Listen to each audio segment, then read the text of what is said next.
Before we get into the video, could everyone please subscribe to my Endless Diary Tales channel? Thank you so much.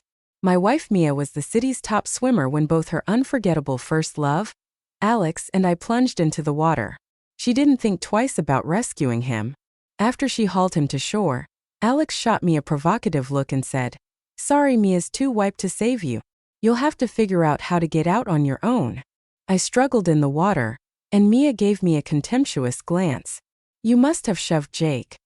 Otherwise, how did he end up in the water?" I ran out of strength and began to sink. Mia, on the other hand, freaked out. "Help! Help!" I yelled loudly, but Mia didn't even glance my way. She dove back into the water and swam straight to Jake as if I wasn't even there. "Jake, you okay?" I kept an eye on Mia, wanting to call for help, but the river water rushed into my mouth and nose, filling them instantly. The cold water engulfed me, and I watched helplessly as Mia saved Jake and brought him to shore. Alex looked at me challengingly.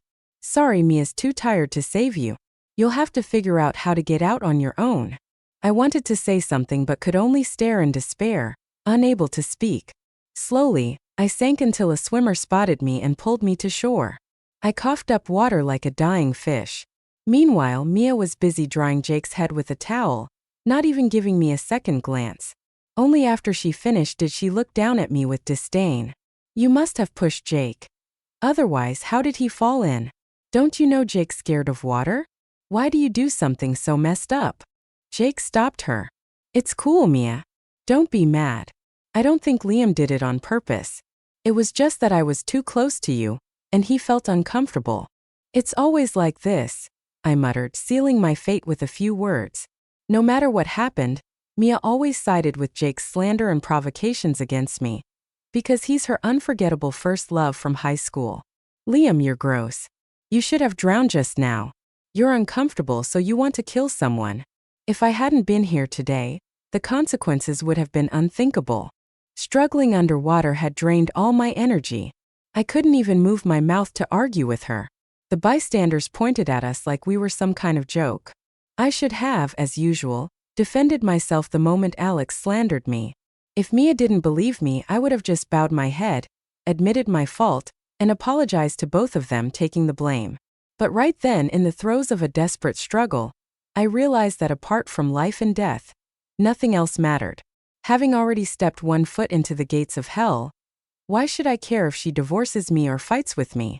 You two really are a perfect match. One dares to say it, and the other dares to believe it. I struggled to sit up and looked at them. Mia's face darkened immediately. "Liam, what do you mean? At this point, you still doubt our relationship? I've already told you we're just friends. Can't you stop causing drama? About it yourself." With that, Mia took Jake and headed back to the hotel, leaving me alone by the river. In our 3 years of marriage, I'd often heard this line whenever I didn't go along with her wishes or couldn't stand her and Jake. She'd leave me with these words. I always went to her to apologize, thinking I was in the wrong. Looking back now, I realize I was the one who wasn't thinking straight. A wife who can disregard my life isn't worth keeping. The next day, after being soaked in the cold river water for too long, I came down with a high fever and stayed in the hotel all day. My fever was bad, and since I was new to the city and only here with Mia and Jake, there was no one to help me. After some thought, I tried calling Mia. As soon as the call connected, loud DJ music blasted into my ears. Clearly, Mia and Jake were at a club. When she saw my call, Mia's annoyed voice came through. "Liam, why are you calling? Don't you know we have our own stuff to do?" I kept my cool and spoke gently. "Mia, I'm sick. Could you please grab me some fever medicine and bring it here?" Before I could finish, the call was cut off. I was stunned, unwilling to believe Mia had hung up on me on purpose. So I called again. This time, her voice was even more impatient. "Liam, can you stop bothering me? I think you're faking being sick to mess with me. Isn't it just because you don't want me to have fun with Jake? Let me tell you, Liam, stop making a fuss. We came here for work and are just chilling a bit now, so don't cause trouble." A torrent of words flooded my brain, making my fevered mind even more muddled. It took a moment to process what she meant. Mia thought I was pretending to be sick. I collapsed back onto the bed, my consciousness fading. Just then the phone rang again. I still held up hope it was Mia having a change of heart, but it was a college friend. Liam, I saw your social media. You're in the city too, right? Want to grab dinner? It took a moment to recognize Emma's voice. She was my best friend from college, but after graduation we'd lost touch. With a hoarse voice, I replied, Emma, could you buy me some fever medicine? I'll send you the address. In less than half an hour, Emma arrived at my room. I got up to open the door. Emma walked in and asked, I thought your wife was here too. Why isn't she taking care of you? I smiled bitterly. She's out partying. We came to the city for a project Mia was working on. That's her job and I didn't mind, but Jake decided to come too, saying he wanted to sightsee. I couldn't let him come alone with my wife, so I tagged along. But Mia hasn't been kind to me the entire trip. Not only did we not share a room, but she also kept ordering me around. Emma was speechless for a moment. After giving me the medicine, she went to the supermarket to buy fever patches. Unfortunately, on her way back, she ran into Mia and Jake. For convenience, I'd given Emma my room card, but Mia, seeing her, assumed she was a mistress. With a look of catching someone in the act, she kicked open the door and started arguing with Emma. I've told you many times I'm Liam's college friend. Believe it or not, what's a college friend doing in Liam's room in the middle of the night? You're just a shameless mistress. Emma, always straightforward, was ready to confront her. Emma, wait a sec. I stood at the door holding on to the wall. My body swayed. Mia, I told you I was sick. If you wouldn't buy me medicine, I had to ask my friend. What the heck is this? Now I knew I must look really weak, so Mia didn't doubt I was genuinely sick. Her aggressive demeanor softened immediately. Why didn't you explain earlier? If you'd made it clear, I would have come back sooner. Emma rolled her eyes, crossing her arms and looking at Mia. Lady, weren't you busy partying with your lover? Even if he told you, would you have believed him? Mia glared at her. Who are you calling a lover? Liam, I told you that Jake and I are here for work. Are you going to spread rumors now? I was so feverish I could barely stand. Emma noticed and quickly applied a fever patch to my forehead. Only then did I regain a bit of clarity. Rumors? Mia, be honest. Did I say anything untrue? I just said you were out clubbing with another guy and didn't want to buy me medicine. Which part was a lie? Mia was at a loss for words, giving Emma a death glare. Why are you discussing our business with outsiders? This outsider just saved my life. And since you came back, have you shown any concern for my illness? All you do is argue. Mia fell silent, but Jake, who had been listening, stepped in. Mia doesn't care about you. We came back within half an hour after your call, didn't we? Emma glanced at the bags in their hands. I've been to that club. It closes at 2 a.m. If it hadn't, you would have stayed all night, right? Mia and Jake both fell silent. I looked at Emma. Thanks a lot.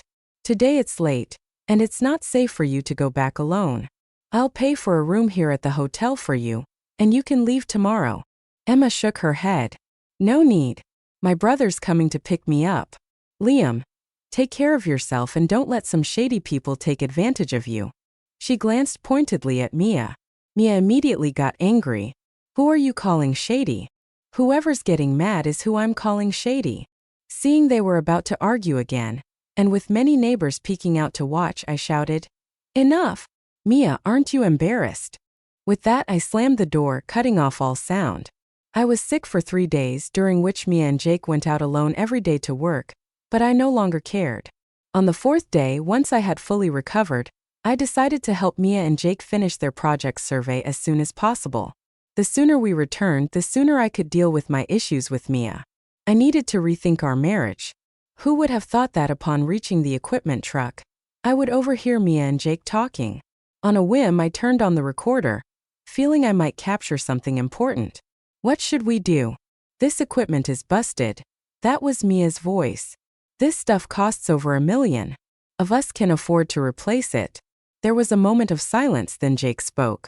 I remember Liam's family has money. Right, yeah, his parents run a business. What do you mean, let's spin it on him? No one will know. When they came out and saw me sitting on their temporary camping chair, they were all shocked. Liam, when did you get here? I curled my lips into a sneer and replied, Just now. Where did you guys go? I didn't see you. Mia's face showed a bit of discomfort, but Jake stayed calm. Didn't you hear us talking earlier? No, I shook my head. Sure enough, both Mia and Jake breathed a sigh of relief. Then Jake gave Mia a meaningful look right in front of me, but I saw it all and watched them pretend with amusement. Mia walked over to me and gently asked if I was feeling better. I awkwardly laughed at their foolishness, unable to hide their actions, but I still nodded, feeling much better.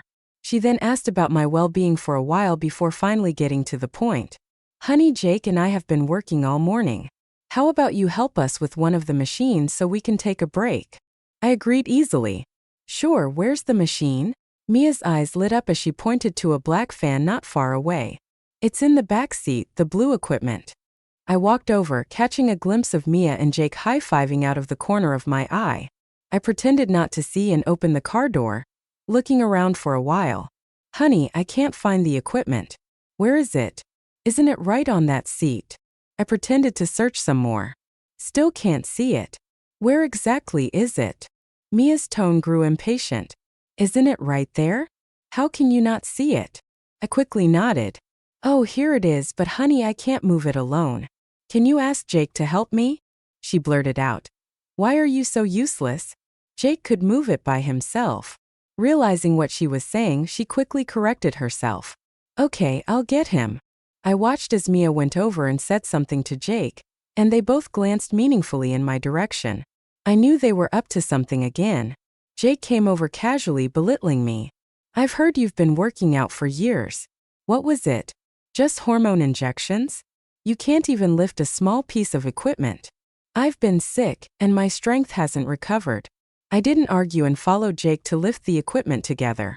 There was a cunning glint in his eyes, clearly scheming something. I held the equipment steadily. I could easily carry 2 of these by myself. After all, I usually lift weights 2 to 3 times heavier at the gym, but I couldn't reveal that.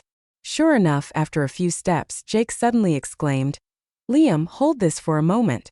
I need to tie my shoelace. Without waiting for a response, he let go of the equipment. I quickly said, Jake, hurry up. I can't hold this for long. The more I urged him, the slower he moved, telling me not to worry. I pretended to struggle, calling out several more times. Jake, seeing I still hadn't dropped it, couldn't stall tying his shoelace any longer and reluctantly got up. I then said, I need to tie my shoe. A lace too, Jake, you hold it. With that, I let go and crouched down. Jake, having crouched for a while, suddenly stood up and felt momentarily dizzy. Thinking he could handle it, he didn't pay much attention. In that moment of inattention, the equipment slipped from his hands and crashed straight to the ground. The casing immediately shattered, and the main body of the device was full of cracks, rendering it unusable. This sudden turn of events shocked everyone. Mia, from a distance, thought she had succeeded and hurried over, saying, Liam, this is $1 million device. Since you broke it, you should pay for it. I innocently pointed at Jake. It wasn't me. Jake, clearly stunned, instinctively retorted, No, it was you who let go first. I told you I needed to tie my shoelace, and you nodded. Mia hadn't expected things to go this way and couldn't help but defend Jake. Couldn't you wait until Jake had a better grip before letting go? But Jake did the same thing just now. He said he needed to tie his shoelace and suddenly let go without warning. If I hadn't held it steady, the one in trouble might have been me. Jake, finally realizing, looked at me with red eyes. Liam, you did it on purpose. You pretended you couldn't hold it just to frame me. Why would I frame you? Are you suggesting that the machine was already broken and I schemed to make you take the blame? I said in surprise. That would be unbelievably cruel of me. Mia and Jake's faces alternated between green and white. They opened their mouths wanting to say something but found no reasonable argument. I don't care. Even if the machine is broken, you still bear some responsibility. If there's compensation, we should share it. I quickly pointed to the nanny car behind us.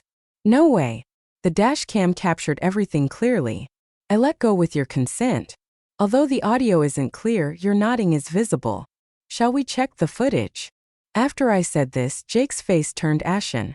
Heck, I can't afford $1 million. I continued. Mia, even if we take a step back, don't you bear any responsibility? What responsibility? Even if I take 10,000 steps back, I have no responsibility. Seeing she couldn't argue with me, Mia glared at me and hurried to comfort the squatting Jake. All right, you two think about how to compensate. I've got stuff to do and need to go. Leaving them with this, I turned and drove straight to the city bank. After verifying my identity, I was led into the VIP room. I wasn't there to withdraw money for Jake. On the contrary, I was there to stop that from happening. Mr. Lee, what can I do for you today? I want to cancel a supplementary card under my name. After getting married, I had given Mia a supplementary card. I transferred all my company dividends to that card and told her to spend as she pleased. Knowing Mia, she'd surely use my card to pay Jake's compensation. I had to cut off this possibility in advance. Certainly, your membership level is quite high, so we can process this immediately. After canceling the supplementary card, I returned to Beijing before Mia and Jake realized what had happened. After the 5-hour flight landed as expected, my phone was flooded with calls, all from Mia. I slowly called back, and a hysterical voice immediately came through. Liam, did you cancel my card? Yes, is there a problem? Why did you cancel the card? Didn't you say it was for me to use? Besides, that's our marital property. Do you even have the right to cancel it? Listening to her anxious and unsettled voice, I chuckled. I have my reasons for canceling the card. Do I need to report to you on that? Unlock the supplementary card immediately. I need to use it now. Mia's voice was commanding. Sorry, that's not happening, I replied lightly, clearly trying to piss her off. Liam, where are you now? I just went to your room and couldn't find you. Are you hiding? I pretended to remember and replied, Oh, I forgot to tell you I went back to Beijing. Why did you go back? You were dissatisfied with me being there, right? I thought about it, and since Jake is in such a mess, I decided not to add to his troubles. Mia cursed me viciously on the other end, but I acted as if I didn't hear it. I even pretended to yawn. Oh, and by the way, come back soon. Let's get a divorce. I dropped this bombshell and casually hung up the phone. After returning, I went to the company first. I instructed the receptionist and the security team to ensure Mia wasn't allowed in. If she caused trouble, they should call the police directly. Then I went back to our downtown home and had the locks changed. I packed my bags and booked a month-long trip to Europe. I went to my parents' house and took them along for the trip. Happily, I set off on my vacation. I had already arranged for a professional agent to handle my business affairs. I got a new phone number for them to contact me if needed. I pulled out my old phone number and tucked it away in my wallet. Out of sight, out of mind. Since marrying Mia, I had rarely felt so relaxed. She often pushed me to work hard, constantly belittling me, saying I couldn't give her a happy life. Fearing such things might happen, I worked like crazy. As the boss, I arrived at work earlier than everyone and left later than anyone. For the past 3 years, my nerves had been stretched tight. Never relaxing, breathing in the moist air of an unfamiliar European town, I felt my body and mind unwinding. Looking back, I couldn't believe how I had survived those days. After a comfortable month-long trip with my parents, I boarded the plane back home. My parents seemed to sense there were problems in my marriage with Mia, hence the vacation, but no one dared to ask, fearing it would upset me. I had once loved Mia so much to the point where I wouldn't marry anyone but her in this lifetime. I didn't explain to my parents. They were old and getting upset wasn't good for them. I decided to handle my problems on my own. After returning home, I reinserted the phone card that had been dormant for a month. As expected, as soon as I inserted it, a flood of calls and messages poured in. In fact, Mia had bombarded my social media accounts. I had blocked her everywhere, which gave me some peace. I didn't even bother to read the hundreds of messages. I just called Mia. When are we getting a divorce? On the other end was Mia's hysterical voice. Liam, where have you been this month? Do you know Jake took out a high-interest loan to pay the compensation and is now being chased by creditors? How can you be so heartless? Such good news. Unfortunately, I was so out of touch while abroad that I didn't know about it in time. I reached out to a mutual friend to get the full story of the past month. After I canceled Mia's supplementary card and left for abroad, Jake went a bit crazy, shouting at Mia. Didn't you say you could pay for me? What now? I can't pay it back. Mia, with her good temper, even tried to soothe him. It's okay, I'll go to Beijing and ask Liam for money face to face. But when she got to my house, she found out that not only had I left the country, but I had also changed the locks. Helpless, Mia went to my company, but no matter how much of a scene she caused, the receptionist never let her in. She then planned to appeal to my parents for sympathy, only to discover that I had taken them away as well. This completely broke her. She had a small stash of around $300,000 and borrowed more from various people, but my friends not only refused to lend her money, they also scolded her. She tried borrowing from her colleagues and managed to scrape together only about $100,000, still $600,000 short.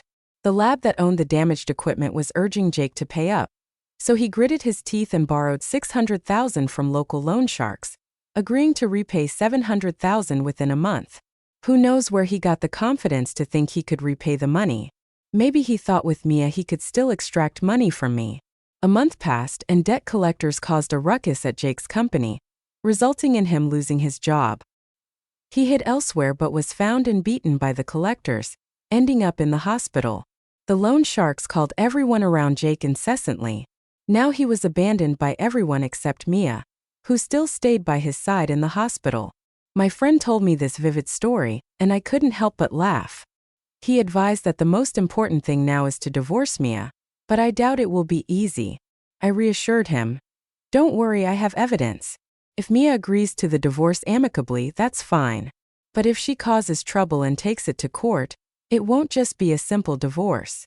Sure enough, as soon as Mia heard I was back in the country, she rushed to find me.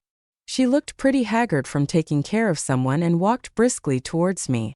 Liam, where have you been this past month? Do you know how hard it's been for us here?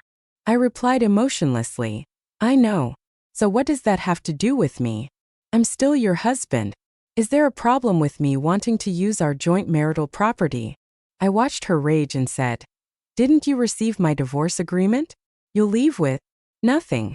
I sneered and played an audio recording from my phone. It's not just about cheating. I have reason to believe that you married me with ulterior motives. You're talking nonsense. Mia had been angrily cursing me but quickly fell silent as she heard the voices from the phone. What do we do? This equipment is broken. It was Mia's voice. This equipment costs over $1 million. If we break it, neither of us can afford to pay. The clear voices of the two filled the room. Mia muttered in disbelief. You knew. You knew everything. So what if I knew? Mia's eyes suddenly flashed with malice as she glared at me. So you deliberately called Jake over to help you move the equipment just to frame him? I frowned at her wording. Wrong. Jake tried to frame me but ended up harming himself. Mia, I'm the victim here. I only avoided your trap. Everything you and Jake are facing now is what you deserve. And let me tell you, if you don't agree to the divorce, I'll submit this recording to the police. You and Jake might end up in prison. Hearing my last words, Mia finally showed fear, lowering her once proud head. Liam, you're something else. Doesn't 3 years of marriage make you feel any pity for people like you? It's not worth it. I replied coldly, watching her sign the divorce agreement. I immediately sent it to my lawyer and scheduled the formalities for a month later. There's a 1-month cooling-off period for divorces now, but I won't regret it. That incident made me see Mia's true nature and realize that my 3 years of feelings weren't worth it. That's why I could walk away so firmly. Otherwise, I would still be trapped in Mia's manipulations, unable to break free. A few days later was a class reunion which I attended. My classmates knew about my divorce and didn't try to persuade me otherwise. Only Emma patted my shoulder. That day at the hotel, I wanted to advise you to get a divorce, but thinking about how you were in college chasing me like crazy, I was afraid you'd regret it after recovering, so I didn't say anything. I laughed. Back in college, I was bad at judging people. I would just throw myself at anyone I fancied. I replied awkwardly, Emma, I just got out of a marriage. I don't want to jump into another one. She raised her hand to stop me, not the least bit embarrassed. Who's asking you to agree now? There's plenty of time in the future. She gave me a bright smile and I smiled back. Indeed, there's plenty of time in the future. A month later, the day Mia and I had scheduled to finalize the divorce arrived. Mia seemed to have dressed up carefully. I couldn't tell if it was to celebrate the divorce or to make me regret it, but no matter how beautiful she looked, I couldn't care less. Let's go get the formalities done. Wait, Liam. You know once we go in, there's no turning back. I nodded indifferently. What was there to regret? Seeing my attitude, Mia bit her lip and stepped closer, but I pushed her away. Don't you want to give our marriage another chance? I quickly pushed her away. Ouch! It made me feel disgusted. You and I both know the truth. Even if we go back there, there will always be a rift between us. Whether you cheated or not, you've already crossed my bottom line. We are never going back.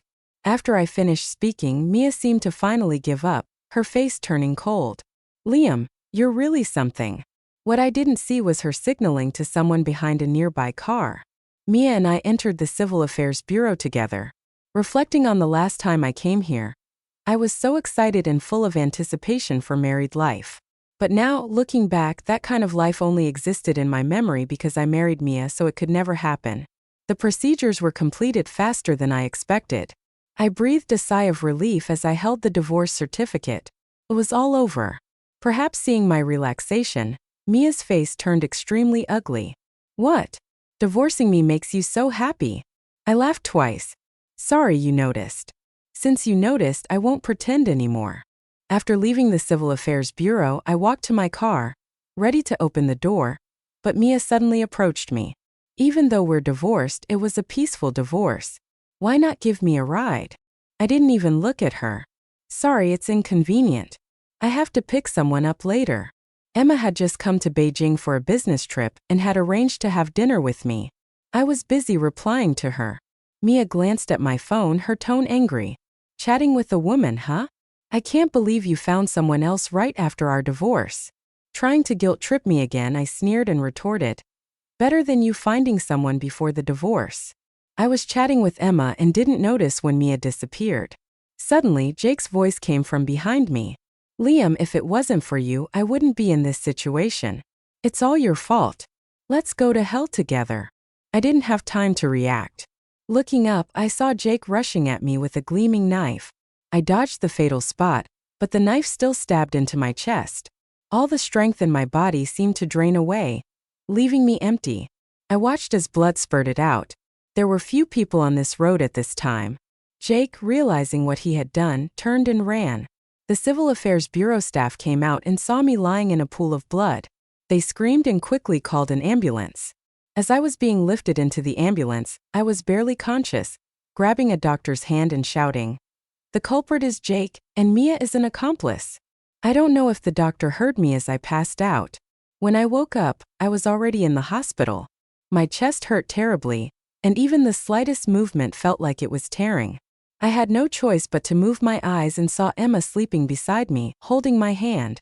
I gently moved my fingers and Emma immediately woke up, pleasantly surprised. "You're awake. I'll call the doctor." Emma brought the doctor, who gave a brief explanation of my condition. Jake had aimed for my heart, but luckily I dodged a bit, so the stab wound wasn't fatal. However, I had lost a lot of blood and was very weak. I couldn't move for a while and had to stay in bed, but what I wanted to know wasn't this. It was whether Jake and Mia had been caught. After the ambulance arrived, the Civil Affairs Bureau employee called the police and followed me to the hospital. Since I was unconscious, the doctor relayed my pre-ambulance statement to the police, along with surveillance footage from the scene. Mia and Jake were quickly identified. Mia was arrested that day, but Jake was nowhere to be found. The police found evidence of Mia conspiring to harm me on her phone, proving her complicity. Now the police were conducting a citywide search for Jake. I nodded to show my understanding. I never expected Jake would actually dare to stab me in public. It seemed he was ready to risk everything. Reflecting on it, I was relieved I had dodged the critical spot. Otherwise, if Jake had succeeded, it would have been a terrible loss. Mia's parents came to the hospital with fruit to plead with me. Even though I'd been their son-in-law for 3 years, I still remembered how they had tried to exploit me for money. Mia's mother sat by my bed and glanced at Emma, who was peeling an apple. Could the nurse step out? "We have something to say." "Auntie, you can speak freely. This is my girlfriend." Emma's eyes lit up as she looked at me. I nodded at her while Mia's mother looked displeased. "You found a girlfriend right after divorcing Mia. Were you seeing her before the divorce?" "Stop. I don't need to explain my fidelity to you, but Mia conspiring to murder me isn't exactly irrelevant. Mia's mother looked embarrassed. I'm here to persuade you. After all, you and Mia were married for 3 years. Can't you let this go over a minor issue? Minor issue? I frowned. I was stabbed and almost died. As a parent, how would you feel if someone did this to Mia? Mia's mother stubbornly said. But you didn't die, did you? Looking at her face, which resembled Mia's, I felt nothing but disgust. Rest assured, if I had died, your daughter wouldn't be alive either. Attempted murder carries the death penalty. Maybe Mia was misled by that Jake. You know she's not like that.